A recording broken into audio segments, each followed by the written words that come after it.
7월 10일 수요일 아침 묵상 예레미야 3장 19절에서 4장 4절까지 말씀을 살펴보겠습니다. 내가 돌아오려거든 이라는 제목으로 살펴보겠습니다. 한번 따라하겠습니다. 내가 돌아오려거든.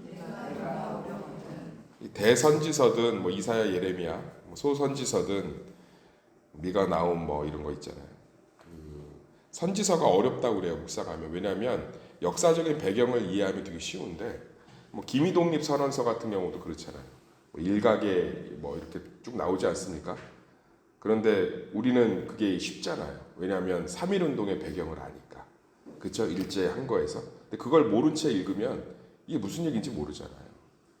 마지막 순간까지 한 사람까지 뭘 어쩌라는 거야? 이런데 마찬가지예요. 대선지서, 그러니까 선지서가 어려운 이유가 역사적 배경이 어려워서 그래요. 그래서 저는 성경 읽을 때 선지서는 나중에 읽으라고 합니다.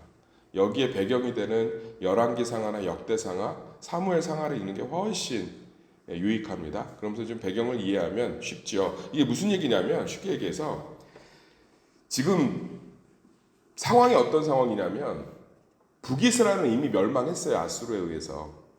720년에 북이스라엘은 멸망을 했고 남유다는 그로부터 한 140년 뒤에 586년에 바벨론에 의해서 멸망이 되죠. 그러니까 140년의 시간이 있는 거예요, 지금.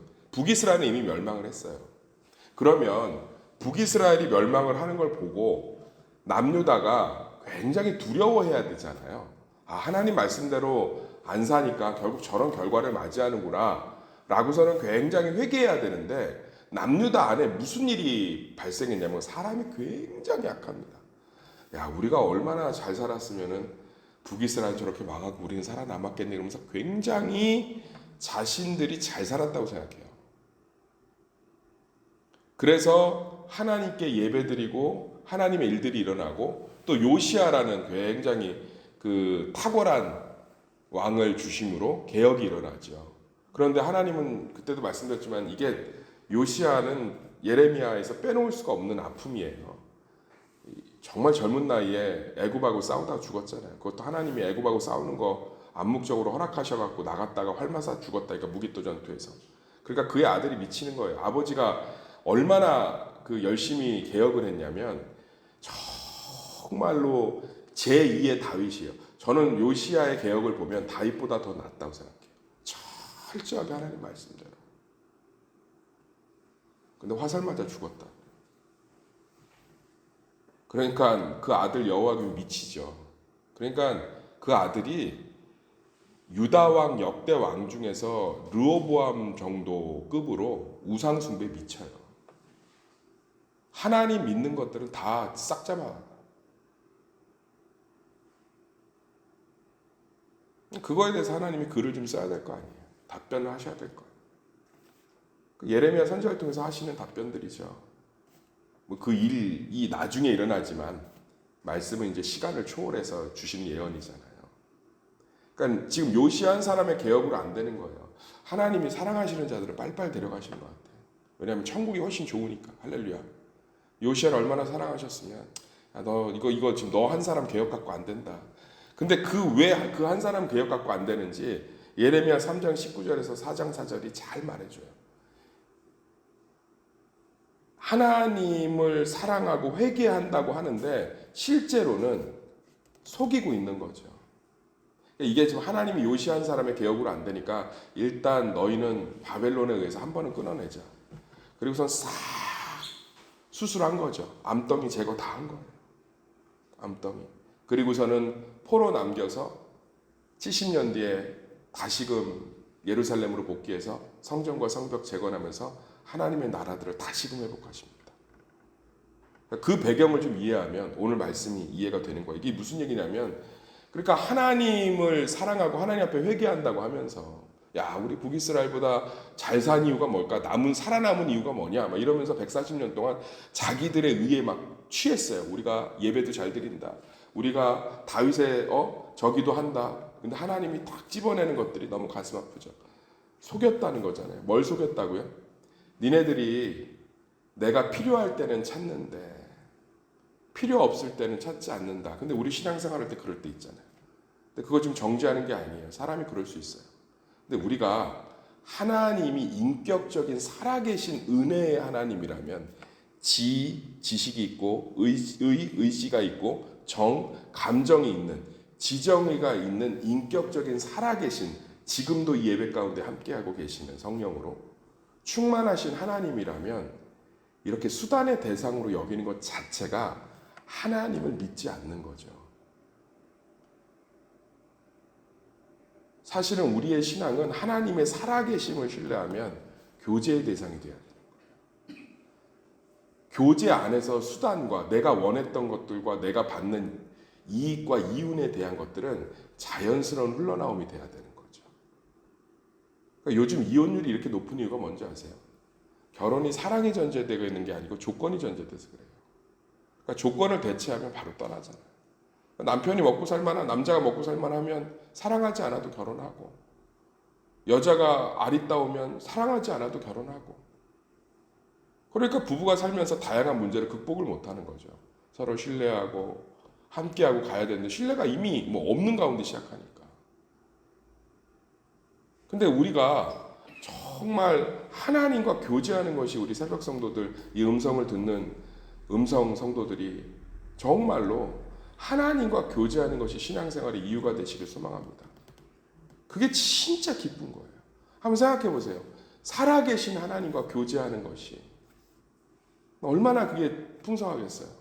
그러니까 우리의 신앙이 너무 철저하게 목적과 이유가 있는 거예요. 내 아이가 잘 되고 내 병이 고침을 받고 내가 무엇을 하고 제가 지난주 금요철 때 설교했는데 많은 분들이 은혜를 받았다고 하더라고요. 빌립보 감옥에 바울과 실라가 갇혔을 때 옥문을 열어달라고 기도하지 않았어요. 그냥 찬양하고 예배했는데 옥문이 열렸잖아요. 안 도망가잖아요. 그러니까 걔네들은 옥문이 열리는 게 관심이 없는 거예요. 우리 같았으면 기도하다 옥문이 열렸으면 아싸 잘됐다 하는 응답하셨다. 그리고 이제 나가서 이제 도망가야죠. 근데 바울과 실라는 거기서 변함없이 찬양해요. 안 나가고. 왜? 바울과 실라한테 중요했던 건 문제 해결이 아니고 하나님과의 교제였다. 그랬더니 거기에 간수장이 믿으면서 빌립보 교회가 든든하게 세워지는 통로가 된 말이잖아요. 하나님이 우리 삶에 원하시는 건 교제예요. 그러니까 그렇다고 뭐 싫은 사람하고 뭐 잘하고 하나님 잘 모르잖아 우리. 하나님 그리고 잘 별로 이렇게 막 너무 좋지 않잖아요. 그런 사람하고 어떻게 막 교제하고 또 그래요. 그러니까 이윤하고 수단만 남는 거죠. 내가 힘들 때 도와주시고. 그런데 여호와의 말씀이니라가 예레미야서의 굉장히 중심축이잖아요. 하나님의 말씀을 순종하고 말씀 중심의 신앙생활을 하면서 그 안에서 굵직하게 하나님을 작든 크든 경험하기 시작하면 그분의 매력에서 빠져나올 수 없어요. 하나님의 매력은 빠져나올 수 없어요. 할렐루야. 그럴 때 우리는 그분이 수단과 목적의 대상이 아닌 참된 교제의 대상이 되는 줄 믿습니다. 그래서 제가 말씀 중심의 신앙생활이 그렇게 중요하다고 하는 거예요. 참 이제 우리 교회가 이제 이런 것들이 조금씩 깨져가는데 제가 예전 교회든 다른 교회든 뭐 집회 가보든 예배 드려 보면 기도할 때 찬양할 때 되게 열심히 해요. 근데 말씀 시작되면 그때부터는 집중을 못 하더라고. 그러니까 말씀을 통해서 신앙생활을 하는 축이 한 번도 경험한 적이 없는 거예요. 그러니까 철저하게 간구와 내 마음의 위로와 찬양 여기에 집중하는 거예요. 그러니까 내 중심의 신앙인 거예요. 유다가 그래서 망했다니까. 따라합시다. 육신이 말씀이 되어 우리 가운데 거하시네. 할렐루야. 하나님 살아계신 거 보여달라고요? 제가 어떤 친구가 그러더라고. 예전 교회에서. 하나님 살아계신 거 보여주세요. 하나님이 검은색 사각형 모습이란다. 성경책을 들었지. 지금도 살아 역사하시는 줄 믿습니다. 우리 가운데 함께 교제하시는 줄 믿습니다. 그러니까 이 말씀을 통해서 하나님을 계속 조금씩 경험해 가야 그분과의 교제의 기쁨 말할 수 없는. 그럼 이제 중요한 건 그게 아닌 거예요. 가난한 남자하고 왜 결혼하셨어요? 왜 그 사람 때문에 고생할 거 알면서 왜 결혼하셨어요? 왜 그 사람 성품 때문에 내가 상처받을 거 알면서 왜 끌어안으셨어요? 사랑했으니까. 중요하지 않았잖아요. 하나님을 사랑하면 사랑할수록 그분 안에 모든 게 있는 줄 믿습니다.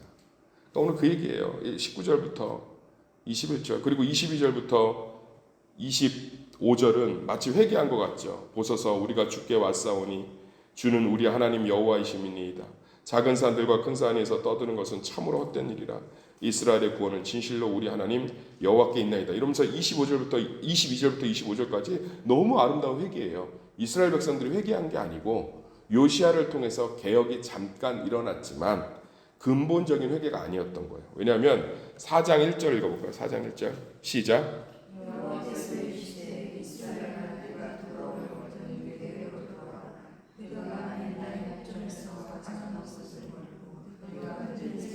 그러니까 뭐예요? 뭐 회개는 하는데 돌아올 생각은 없는 거죠. 그러니까 회개할 거면 내게 돌아오라는 거잖아요. 내게 돌아온다는 게 뭐냐면 뭐 하나님이 눈에 보여야 돌아가지. 저는 좀 모호한 게 싫어요. 뭐 맨날 강단에서 죽게 돌아가자. 어디로 돌아가 어디로? 뭐 보여야 돌아가지. 가정으로 돌아가자. 가정 보이잖아요. 회사로 돌아가자. 회사로 보이지. 군대로 돌아가자. 군대 보이지. 부모에게로 돌아오라. 부모 보이잖아. 맨날 뭐 여호와께 돌아가자. 어디로 돌아가자. 어디로?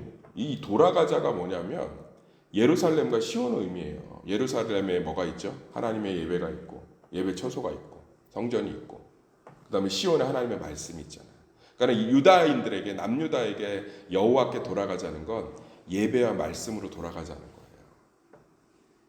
그러니까 지금 얘기했잖아요. 이스라엘 백성들이 회개가 얼마나 아름다운지 한번 22절부터 25절 이거 그 대표 기도 때 그냥 읽으셔도 은혜돼요. 보소서 우리가 주께 왔사오니 주는 우리 하나님 여호와이시니이다. 작은 산들과 큰 산 위에 떠드는 것은 참으로 헛된 일이라. 누가 대표 기도문 저한테 한번 부탁한 적 있거든요. 그래서 제가 이거 좀 문구를 좀 풀어서 이렇게 써줬어요. 그 교회 큰 교회인데 이거 이렇게 써드리고 나니까 이거 아름다운 문구예요. 칭찬받았대요. 많은 사람한테. 장로님 기도가 너무 다르다고. 얼마나 아름다워요. 근데 말씀은 관심이 없는 거예요. 그러니까 하나님이 하도 기가 차니까 뭐라고 하냐면 야 돌아오려면 내게로 돌아와야지. 그렇잖아요. 아니 사과를 할 거면 나한테 사과를 해야지 왜 옆집 아줌마한테 사과를 하고 있니? 그러니까 이런 거예요. 하나님 잘못했어요. 예? 야 너 그거 그렇게 그거 하고 있으면 안 된다. 예 알겠어요. 잘못했어요. 하나님 때문에 우리 막 여호와께 돌아가지 않으면 우리 수치당하고요. 여호와께 돌아가지 않아서 우리가 멸망당했고 하나님께 돌아가지 않으면 우리 망해요. 알겠습니다. 야 돌아올 거면 나한테 돌아와야지 어디로 돌아가니. 그러면서 4절에 뭐라고 그러죠? 4절 너무 가슴 아프죠. 하나님이 얼마나 유다를 사랑했으면 이런 말을 하겠어요. 같이 읽어볼까 시작. 유다인과 예루살렘 주민들아 너희는 스스로 할례를 행하여 너희 마음 가죽을 베고 나 여호와께 속하라. 그리하지 아니하면 너희 악행으로 말미암아 나의 분노가 불같이 일어나 사르니 그것을 끌 자가 없으라. 희망이 없죠. 회개를 했는데 말씀 앞으로 돌아올 생각은 없고 하나님을 따른다고는 하지만 이윤과 수단을 위해서 찾기는 하지만 교제할 생각은 없고. 그러니까 뭐라 그래요? 야 니네 그 유다인들이 맨날 모여서 얘기했다며. 야 북이스라엘은 할례도 안 했대. 그래 우리는 할례했는데 하하하. 야 걔네는 예배를 베델하고 단에서 드렸다는데 우리는 예루살렘에서 드렸는데 야 걔네는 말씀도 없었대. 우리는 레위인도 있고 말씀도 있었는데. 그러니까 뭐라고 하냐면 할례를 할 거면 마음에 해라. 마음에. 제가 뭐 비교 종교학을 전공하지 않았기 때문에 고대 근동의 모든 종교들을 살펴볼 수는 없지만 제 상식과 제가 조금 더 공부한 틀 안에서 신이 어떠한 분노를 했을 때 이렇게 140년이라는 시간을 기다리면서 돌아오기를 간구하면서 심판한 경우는 본 적이 없습니다. 어떤 분이 신문에다 큰 광고를 실었더라고. 스님이 자기 말을 안 듣는다고 그렇게 지옥에 처박고 마음껏 심판하고 저주할 신이라면 중생들과 함께 저주받는 자리에 있겠다. 하나님이 140년을 기다리시면서 돌아오기를 바랬을 때 안 돌아왔으면 그건 심판이 아니고 끊어내야만 되는 절박한 상황입니다. 그건 사랑이에요. 살아. 이 정도로 기만당하는데, 이 정도로 무시당하는데, 이 정도로 조롱당하는데 140년을 선지자를 보내면서 끊임없이 참으시면서 결국은 하나님 입장에서 안 되겠구나. 왜 안 돼요? 얘네들이 말씀 앞으로 돌아오는 것 자체를 못해요. 요시야가 어떻게 개혁합니까?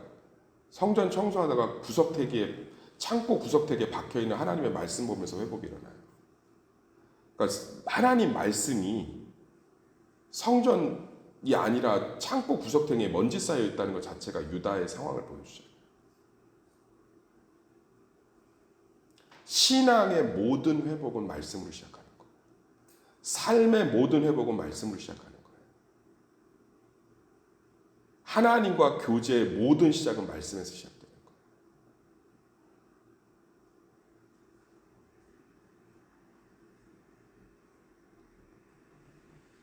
그것들이 우리 삶의 온전한 소망이 되시길 소망합니다. 지금도 마찬가지예요. 주께 돌아오고 주와 교제하면 우리 삶에 말할 수 없는 풍성함이 넘치는 줄 믿습니다. 이제 성경에서 앞으로 우리 새벽 성도들은 주께 돌아가는 거, 그 다음에 주님 바라보는 게 무엇인지 이제 명확하게 붙들었어요. 하나님과 교제하는 게 어떻게 교제하는 건지 명확하게 붙들었어요. 그것을 통해서 기도와 말씀과 삶과 일터가 하나님의 교제 안에서 풍성해지는 축복을 누리시기를 예수의 이름으로 축원합니다.